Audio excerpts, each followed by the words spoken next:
पिछले क्लास में हम लोग एफआईआर किए थे। सेक्शन 154 कॉग्निजेबल मामले में इंफॉर्मेशन जो दिया जाता है पुलिस ऑफिसर को। ओके, आज हम लोग करेंगे information in non cognizable cases. Non cognizable मामले में पुलिस को जो इंफॉर्मेशन दिया जाता है या मजिस्ट्रेट को जो इंफॉर्मेशन दिया जाता है, जो भी प्रोसीजर है वो हम लोग देखेंगे। किस तरीके से उसका कॉग्निजेंस होता है, नॉन कॉग्निजेबल मामला है किस तरीके से उसकी रिपोर्टिंग करेंगे, किस तरीके से उसको रिपोर्ट किया जाता है, वो सारा चीज़ हम लोग इसमें देखेंगे। ओके, निकालिएगा सेक्शन आप लोग 155 निकालिएगा।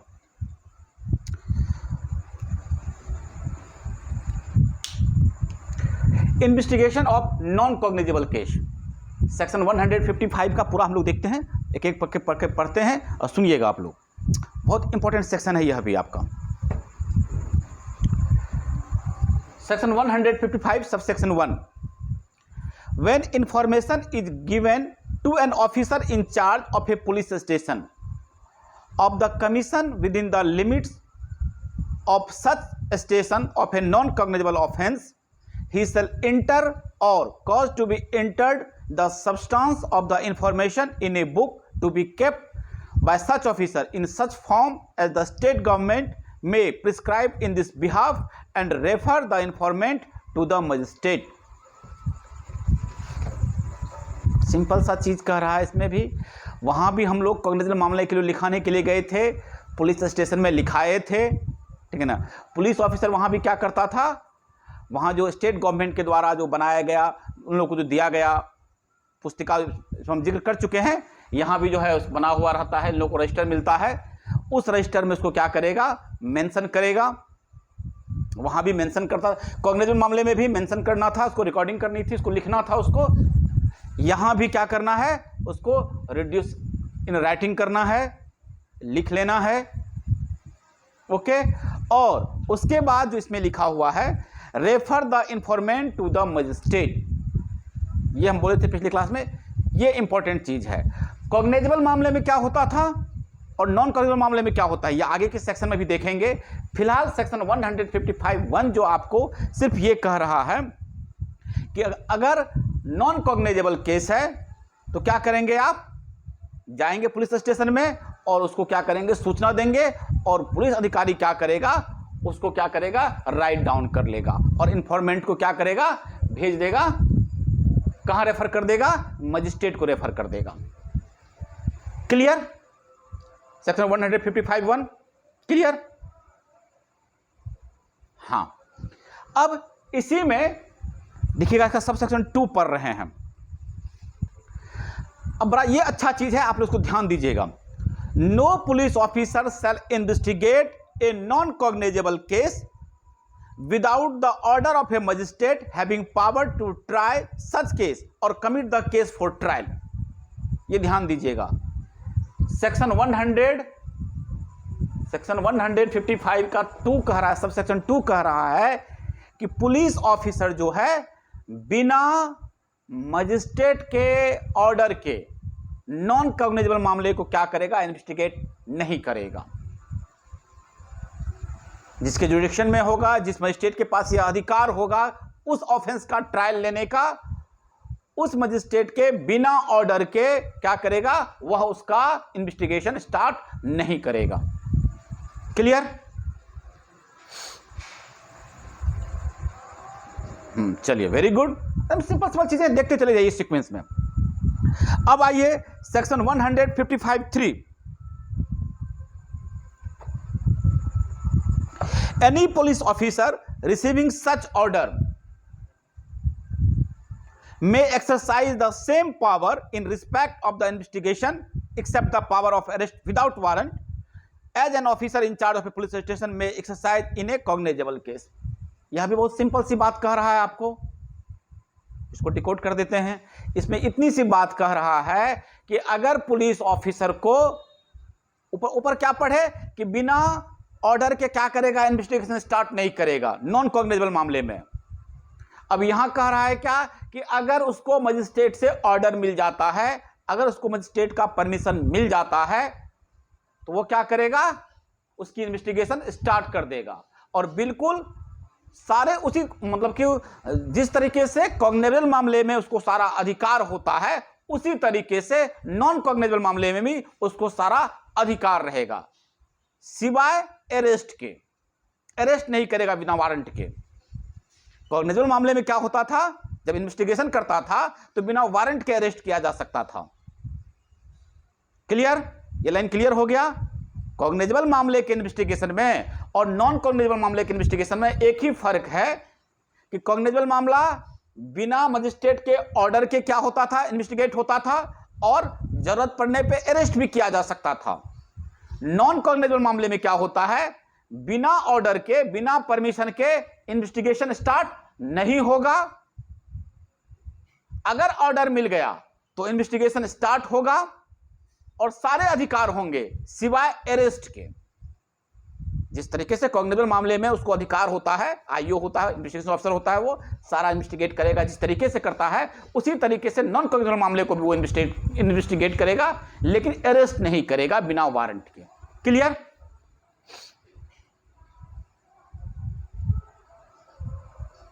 बस सेक्शन 155 आपका 4 नंबर आ जाइए, सब सेक्शन 4, लास्ट सेक्शन इसका 155 का last section, sub section. Where a case relates to 2 or more offenses of which at least one is cognizable, the case shall be deemed to be cognizable case, notwithstanding that the other offense are non cognizable। Simple सा चीज इसमें भी कह रहा है। क्या कह रहा है, आप लोग को एक दिन बताए भी थे, पिछले क्लास में बताए भी थे कि अगर एक ट्रांजैक्शन में, एक सीक्वेंस में अगर एक कॉग्निजेबल के मामला भी है और नॉन कॉग्निजेबल भी मामला भी है तो दोनों मिलकर कॉग्निजेबल मामला बन जाता है। ओके, अगर एक ही ट्रांजैक्शन में, हाँ, एक ही एक्ट सीरीज में क्या होता है कि कुछ ऐसा अपराध होता है जो कॉग्निजेबल कैटेगरी का है और कुछ ऐसा अपराध होता है उसी में कि जो नॉन कॉग्निजेबल कैटेगरी का है, तो वह पूरा का पूरा अपराध जो होगा कॉग्निजेबल की तरह ट्रीट होगा। यानी कि वहां भी पुलिस क्या करेगा, बिना परमिशन के क्या करेगा, इन्वेस्टिगेशन स्टार्ट कर देगा और पूरा का पूरा, यानी cognizable case plus non cognizable case equals to cognizable case, और वो आप कॉग्निजेबल केस की तरह ट्रीट होगा। उसका इन्वेस्टिगेशन प्रोसीजर होगा बिल्कुल कॉग्निजेबल मामले की तरह होगा। क्लियर सबको, ये सेक्शन 155 क्लियर। हाँ हाँ, ये याद रखिएगा, बहुत अच्छा सेक्शन है, बहुत इंपॉर्टेंट सेक्शन भी है, ये याद रखिएगा। अब नेक्स्ट हम लोग आइए सेक्शन 156, कॉग्निजेबल केस का हम लोग जो इन्वेस्टिगेशन करवा रहे थे कौन सेक्शन में, 154 एफआईआर में रिपोर्टिंग करवा रहे थे। 154 एफआईआर, उसका क्या एविडेंटरी वैल्यू है, किसका, उसका किस तरीके से, उसमें क्या क्या एसेंशियल है, वो किए थे। 155 में हम लोग कर रहे हैं, एकदम सीक्वेंस से याद रखिएगा। 155 में कर रहे हैं हम लोग नॉन कॉग्निजेबल केस को, जो किस तरीके से उसको हम लोग एफआईआर मतलब उसको क्या कहते हैं, रिपोर्टिंग करवाएंगे थाने में, पुलिस स्टेशन में, और उसका इन्वेस्टिगेशन किस तरीके से होगा, कब होगा। 155 156 कह रहा है। अब इसमें क्या है, इसमें पुलिस का अधिकार है, पुलिस की पावर है, पुलिस की शक्ति है। किस चीज को लेके, police power to investigate cognizable case. आपका देखिए section 156, police officers power to investigate cognizable case. अब क्या उसके पास पावर है इन्वेस्टिगेट करने का कॉग्निजेबल मामले में? क्या क्या है हम पढ़ते हैं, सुनिएगा इसमें क्या लिखा है। 156, any officer in charge of a police station में without the order of a magistrate, अभी जस्ट जिक्र कर रहे थे दोनों मामले के इन्वेस्टिगेशन में क्या डिफरेंस है। 156 कह रहा है सबसेक्शन 1 कि without the order of a magistrate, cognizable case में उसका अधिकार देख रहे हैं पुलिस का, तो क्या है उसमें, बिना मजिस्ट्रेट के ऑर्डर के वो क्या करेगा, investigate any cognizable case, cognizable case को क्या करेगा, इन्वेस्टिगेट करेगा। which a court having jurisdiction over the local area within the local limits of such station would have power to inquire into or try under the provision of chapter 13. Chapter 13 देखेंगे, उतना भी दिमाग नहीं लगाना है। Simple सा ये चीज़ अभी जो हम आपको डिस्टिंक्शन किए थे दोनों मामलों में कि क्या करेगा कि पुलिस ऑफिसर कॉग्निजेबल मामला जैसे ही देखेगा, कॉग्निजेबल केस जैसे ही देखेगा, बिना किसी के परमिशन के क्या करेगा, वो जाकर फील्ड में जाकर स्पॉट पे क्या करेगा, वहाँ पे इन्वेस्टिगेशन शुरू कर देगा कि क्या बात है, कैसे है। उसके बाद इसकी रिपोर्ट बनाएगा, फिर भेजेगा मजिस्ट्रेट को। तो उसमें बाकी चीज़ें आगे लिखा हुआ है, उतना भी नहीं देखना है। सिंपल सा 156 का सब सेक्शन आपको यह कह रहा है, ठीक है ना, police power to investigate cognizable case confers, यानी क्या कर रहा है 156(1) क्या कर रहा है, यह पुलिस अधिकारी को यह अधिकार देता है, confers power on any officer in charge of police station to investigate a cognizable case without the order of the magistrate. याद रहेगा? Clear? Section 156 sub section 1 police को यह पावर प्रोवाइड करवाता है कि वह कॉग्निजेबल केस में बिना मजिस्ट्रेट के ऑर्डर के इन्वेस्टिगेट करेगा। बस क्लियर। अब नेक्स्ट आइए 156(2). देखिए बड़ा अच्छा चीज है, 156(2) बहुत अच्छा सेक्शन है, इसको याद रखिएगा। No proceedings of a police officer in any such case shall at any stage be called in question on a ground that the case was on which such officer was not empowered under this section to investigate। Simple सा चीज है, investigation को लेके जो cognizable मामला है, ठीक है ना, उसमें किसी भी स्टेज पर इनमें इन क्वेश्चन नहीं होगा, ठीक है ना, कि आप किस तरीके से इन्वेस्टिगेट किए, क्यों इन्वेस्टिगेट किए, क्या करना था, इस तरह से कोई भी उससे इन क्वेश्चन नहीं किया जाएगा। Section 156 sub section 2, no proceedings of a police officer in such case shall at any stage be called in question। Okay clear. Investigation के प्रोसीडिंग्स को जो है किसी भी कोर्ट में किसी भी स्टेज पर उसको जो है क्या करेगा, इन क्वेश्चन नहीं किया जाएगा। क्लियर। हमारा इन्वेस्टिगेशन अथॉरिटी जो होता है पुलिस, हाँ पुलिस ऑफिसर ही होता है। चलिए अब आइए सेक्शन 156 सब सेक्शन 3। इसमें आप लोग जो कर लीजिएगा, इंपॉर्टेंट कर लीजिएगा, बहुत अच्छा चीज है ये सेक्शन 156 का 3। इस पर एक दो क्वेश्चन बनता भी है, एक दो क्वेश्चन पूछेंगे भी आप लोगों से जो इससे रिलेटेड है। पावर ऑफ मजिस्ट्रेट सेक्शन 156 का 3 का दे रखा है, ये पावर ऑफ मजिस्ट्रेट। एक दो क्वेश्चन पढ़ते हैं तब इसमें बताते हैं आपको इसको लिखते कैसे हैं एग्जाम में, और ये मेंस के दृष्टिकोण से ये आपका इंपॉर्टेंट सेक्शन है। सुनिएगा, हम पढ़ देते हैं क्वेश्चन को पहले।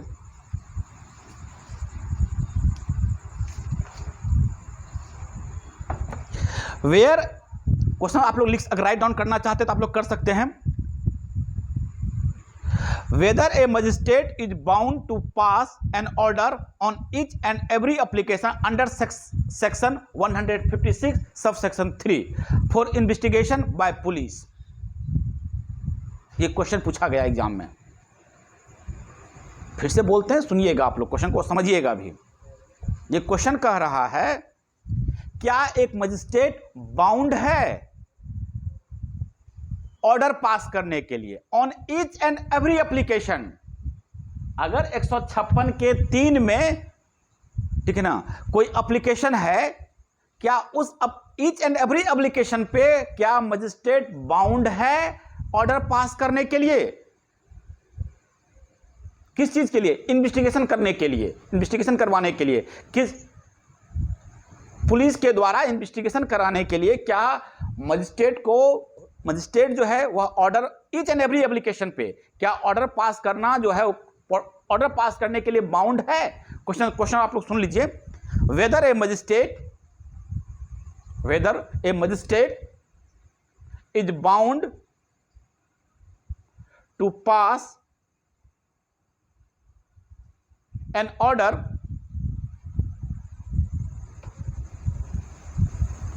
each and every application each and every application under section 156 subsection 3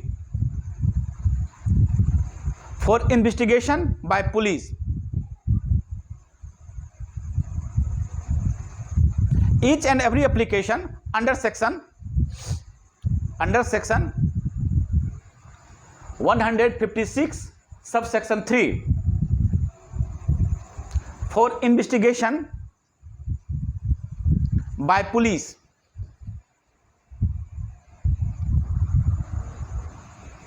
क्या मजिस्ट्रेट बाउंड है? मजिस्ट्रेट का कहां तक पावर है?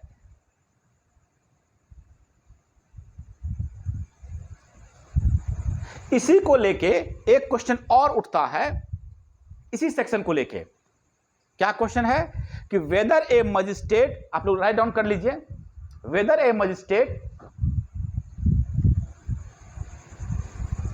Can treat, can CAN, can treat, TREAT, treat application, repeat कर देंगे, treat TREAT, treat, treat application. Treat मतलब treat करना नहीं समझते हो? ट्रीट करना, आचरण, ट्रीट मतलब नहीं, ट्रीट मतलब आचरण नहीं होता है, ठीक है ना? हाँ, ट्रीट TREAT, हाँ ठीक है, हाँ व्यवहार, हाँ ठीक। Treat application under section 156 sub section 3 as complaint, यानी कि 106, हाँ एक मिनट रुक जाइए, सेक्शन 156 का जो सब सेक्शन 3 है, इसके अंडर जो एप्लीकेशन आएगा, इसके तहत जो एप्लीकेशन आएगा, क्या उसको कंप्लेंट की तरह ट्रीट कर सकता है? कंप्लेंट केस की तरह, कंप्लेंट जो फाइल होता है, क्या उसकी तरह ट्रीट किया जा सकता है?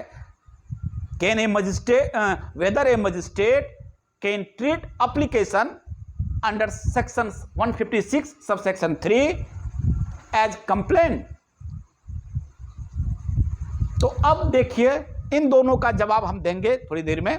पहले ये देख लेते हैं कि 156 का 3 कहता क्या है। 156 का 1 देख लिए, 2 देख लिए, 3 देखिए क्या कहता है। एनी मजिस्ट्रेट, अब ध्यान समझिएगा, any magistrate empowered under section 190 may order such an investigation as above mention. अब इतनी सी बात लिखा हुआ है और इस पर 2 क्वेश्चन बन गया आपका। क्या लिख रहा है? इसमें कह रहा है कि एनी मजिस्ट्रेट, कोई भी मजिस्ट्रेट जिसको कि इम्पावर किया गया है, किसके तहत? सेक्शन 190 के तहत। 190 किससे जुड़ा हुआ है? कॉग्निजेंस को लेकर जुड़ा हुआ है। कॉग्निजेंस कब ले सकता है कोई मजिस्ट्रेट और किस किस कंडीशन में लेगा?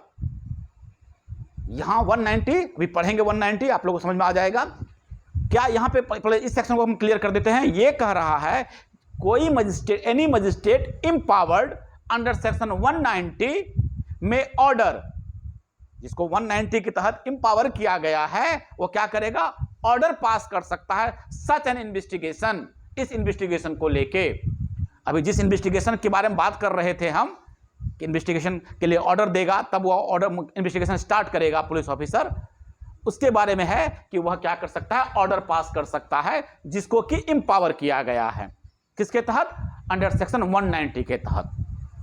अब आइए थोड़ा सा हम 190 क्या कहता है आप लोग को सुना देते हैं, सुन लीजिएगा। 190 section 190,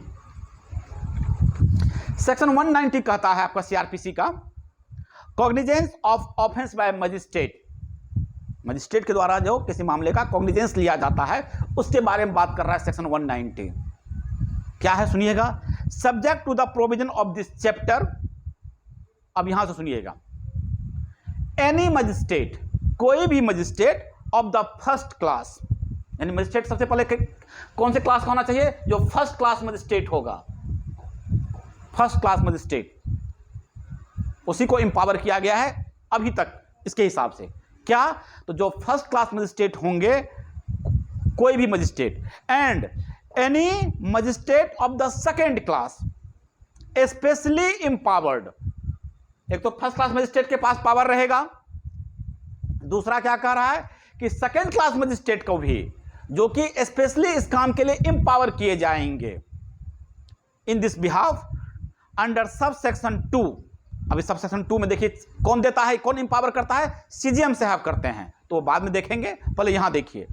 in this behalf under sub section 2 में टेक कॉग्निजेंस ले सकता है ऑफ एन ऑफेंस, अपराध का, किसी भी अपराध का क्या कर सकते हैं वो कॉग्निजेंस ले सकते हैं। कैसे, मतलब कब लेंगे, तो अब सुनिएगा। A number, upon receiving a complaint of facts which constitute such offence. अगर उनको कोई कंप्लेन रिसीव होगा, अगर उनके पास कोई कंप्लेन आएगा किसी अपराध का,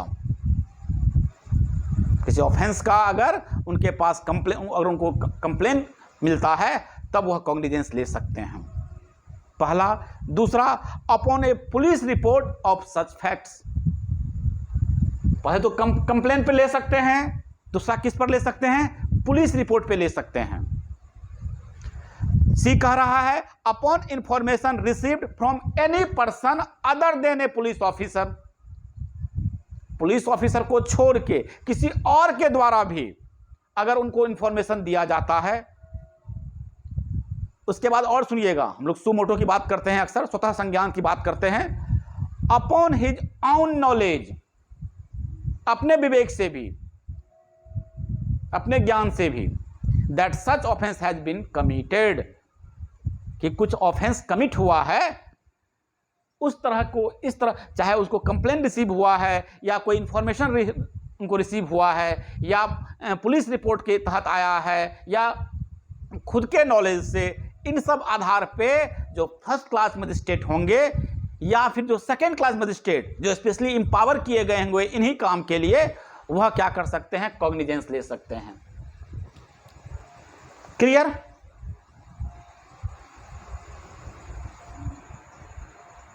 अब जो ऊपर लिखा हुआ सब सेक्शन 2 भी पढ़ देते हैं। सेकेंड क्लास मजिस्ट्रेट को कौन एम्पावर करता है, तो द चीफ जुडिशियल मजिस्ट्रेट, ये याद रखिएगा, आपको इसको आप लोग याद रखिएगा। The chief judicial magistrate may empower any magistrate of the second class. Second class magistrate को एम्पावर किया जाता है by CJM to take cognizance under sub section 1। अभी सब सेक्शन 1 पढ़ रहे थे हम लोग। सब सेक्शन 1 के तहत जो सीजीएम साहब हैं वो क्या कर सकते हैं, सेकेंड क्लास मजिस्ट्रेट को भी एम्पावर कर सकते हैं, उनको भी यह अधिकार दे सकते हैं of such offence as are within the competence to inquire into trial. तो आप चलिए ठीक है, आपके जुडिक्शन में इतना अगर ये आता है तो आप उसका कॉग्निजेंस ले सकते हैं, ये सीजीएम साहब उसको एम्पावर करेंगे। बस आपको ये 190 कह रहा है।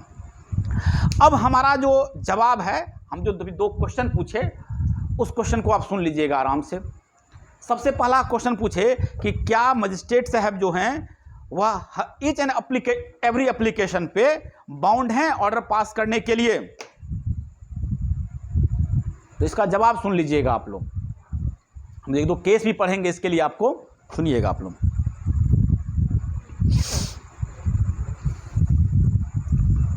मजिस्ट्रेट इज नॉट बाउंड, इसका आंसर आप लोग लिखना चाहे तो लिख लीजिएगा, हम धीरे धीरे करके बोल देते हैं। Magistrate is not bound to pass an order on each and every application under section 156 subsection 3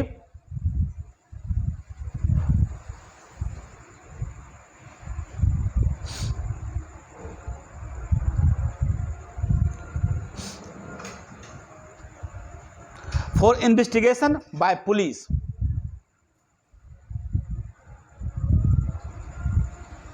यानी कि यहां पे जो क्या है, मे शब्द का इस्तेमाल किया गया है। आप लोग देखिए अपने बेयर एक्ट में लिखा हुआ है, any magistrate empower under section 190 may order. ये जो शब्द मे लिखा हुआ है, ये शब्द यहां पे मे लिखा हुआ है, और मे का मतलब होता है डिस्क्रिशन है। ये मजिस्ट्रेट का डिस्क्रिशन है कि वो इन्वेस्टिगेशन के लिए ऑर्डर पास कर सकता है और नहीं भी कर सकता है। उसको लगेगा कि नहीं, हम कुछ इसकी जांच नहीं करवानी है, वह क्या करेगा, प्रॉपर अगर इंक्वायरी कर लेता है, खुद ही उसको लगता है कि नहीं इसमें कोई दम नहीं है, तो वह नहीं भी कर सकता है। Magistrate is not bound to pass an order on each and every application under section 156 subsection 3 for investigation by police.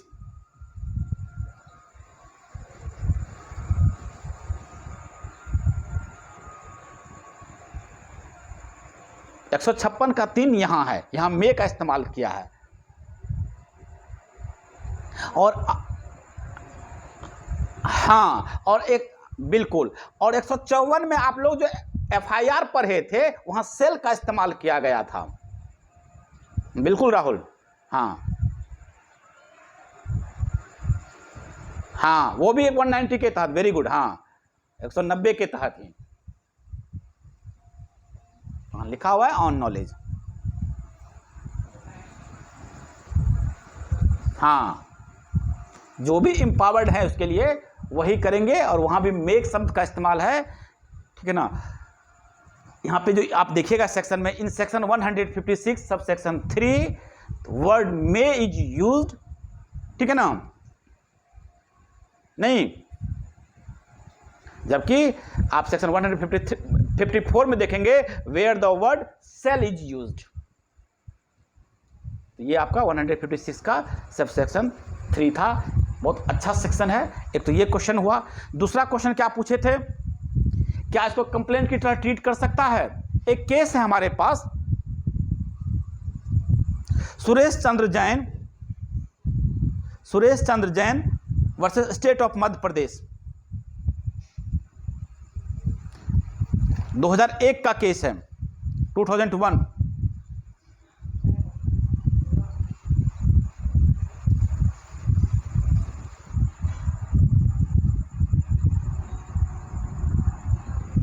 Supreme Court held that the magistrate has the authority to treat application under section 156 subsection 3 as a complaint। बिल्कुल कर सकता है। 156 के 3 में जो आ रहा है, Suresh, case का नाम बोल देते हैं, Suresh Chandra Jain versus state of Madhya Pradesh. Suresh Chandra Jain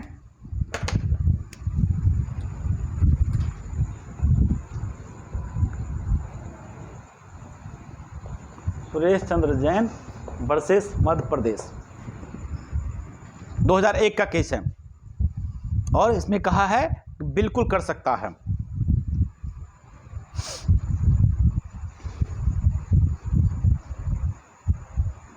हाँ, सुप्रीम कोर्ट का केस है, सुप्रीम कोर्ट जजमेंट है। Supreme Court held that the magistrate has the authority to treat application under section 156 subsection 3 as a complaint.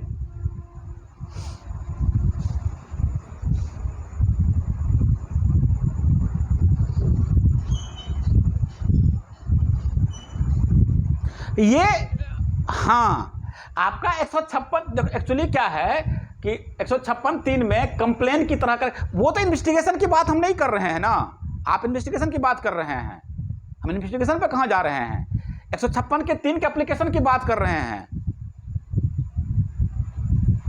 Actually होता क्या है बताते हैं। देखिए, एक्चुअली आप लोग तो जानते हैं कि कंप्लेन होता है मजिस्ट्रेट को, एफआईआर होता है, हाँ एफआईआर होता है स्टेशन में, पुलिस स्टेशन में, और कंप्लेन जाता है मजिस्ट्रेट को। तो अब यहाँ पे ट्रीटमेंट जब हम ट्रायल पढ़ाएंगे ना, तो वहाँ पे और कुछ क्लियर होगा आपको। होता क्या है कि जब मजिस्ट्रेट को कंप्लेन जाता है तो मजिस्ट्रेट क्या कहता है, ठीक है ना, सबसे पहले तो एविडेंस ले लेता है वहाँ पे वो।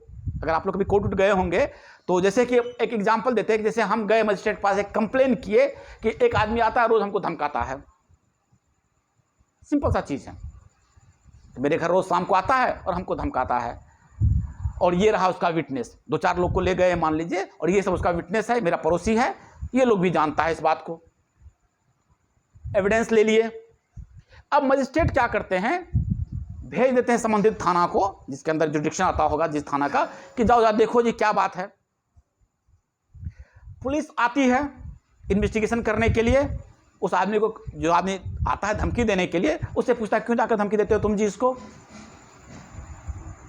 सारा वो छानबीन करता है, अगल बगल पड़ोस पड़ोस से पूछता है क्या बात है, क्यों उसको धमकी देते हो रोज आके, अब से ऐसा नहीं करना, ठीक है तुम बॉन्ड भरो, अब से ऐसा करेगा तो फिर तुम्हारे खिलाफ कंप्लेन गया है। ये सब कह के उससे बॉन्ड, पेपर पे बॉन्ड भरवा लेता है कि अब से ऐसा नहीं करना तुम, तो वो कहता है ठीक है नहीं करेंगे। ये रिपोर्ट जाकर वो मजिस्ट्रेट को देता है कि ऐसी ऐसी बात है, मतलब बहुत बड़ी बात नहीं है, ऐसी ऐसी चीज़ है, हम बॉन्ड भरवा लिए हैं।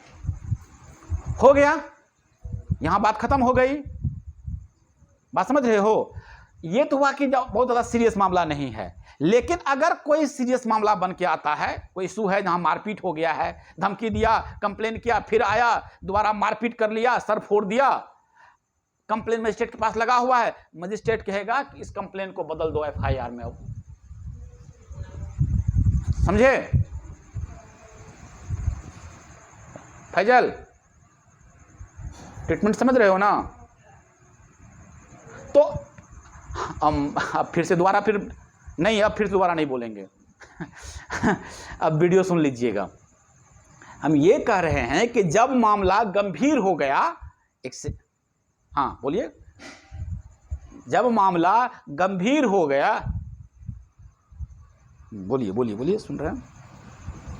हाँ, हम ये कह रहे हैं तो अभी तक तो वो कंप्लेन की तरह ट्रीट कर हो रहा था, कंप्लेन था, ठीक है ना, उस पर इन्वेस्टिगेशन कराना ना कराना ये मजिस्ट्रेट का पावर था। जस्ट इस चीज को पढ़े हम लोग, मजिस्ट्रेट वो पावर दे दिया कि जाओ तुम इन्वेस्टिगेट करके लाओ। इन्वेस्टिगेशन पर गया, पता चला बहुत बड़ा इशू नहीं है, पुलिस उसको आया, समझा बुझा दिया उसको, चला गया पुलिस, जाके रिपोर्ट वहां पर मजिस्ट्रेट को कर दिया, मामला खत्म वहां पे। नहीं, अब क्या हुआ, जब जैसे ही उसको पता चला कि मेरा कंप्लेन कर दिया, मारपीट कर लिया, अब सर फोड़ दिया वगैरह वगैरह, अब मामला थोड़ा सा गंभीर हो गया। मजिस्ट्रेट क्या कहेगा? मजिस्ट्रेट कहेगा कि इसको अब एफआईआर लॉन्च कर लो उसके अगेंस्ट में, जिसके खिलाफ अभी कंप्लेन था उसके अगेंस्ट में एफआईआर लॉन्च करो। अब वो एफआईआर की तरह ट्रीट होगा।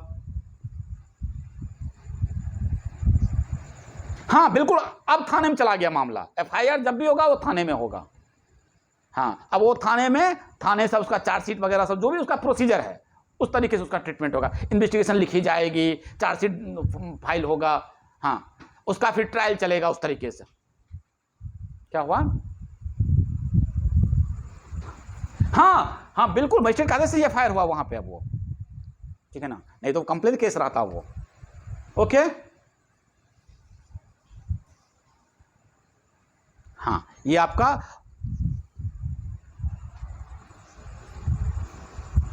हाँ हाँ, तो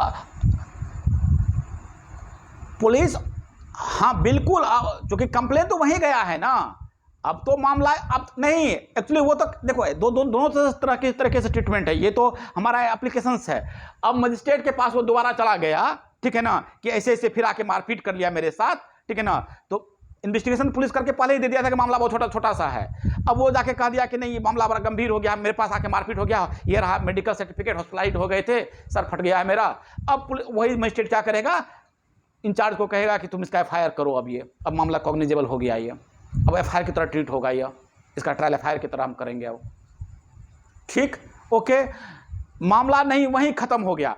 दूसरा क्या है कि अब वो सीधा मजिस्ट्रेट के पास ना जाकर पुलिस वो आदमी, चूंकि मामला कॉग्निजेबल हो गया, और कॉग्निजेबल मामला सीधा आप जा सकते हैं थाने में एफआईआर करवाने के लिए। जैसे ही कोई भी चीज कंप्लेन से कवर होकर ऊपर चला जाके वो आपका एफआईआर बन जाए, मतलब कि वो कॉग्निजेबल मामला बन जाएगा, आप सीधा एफआईआर लिखवा दीजिए, समझे? हाँ, तो एफआईआर की तरह ट्रीट होगा वो तुमने बताए हुए हैं एफआईआर का क्या उसका है। चलिए, ये हो गया आपका, कोई दिक्कत इसमें? हाँ, आज हम लोग आज इतना ही रखते हैं, फिर हम लोग कल इसको करते हैं कंटिन्यू, ठीक है?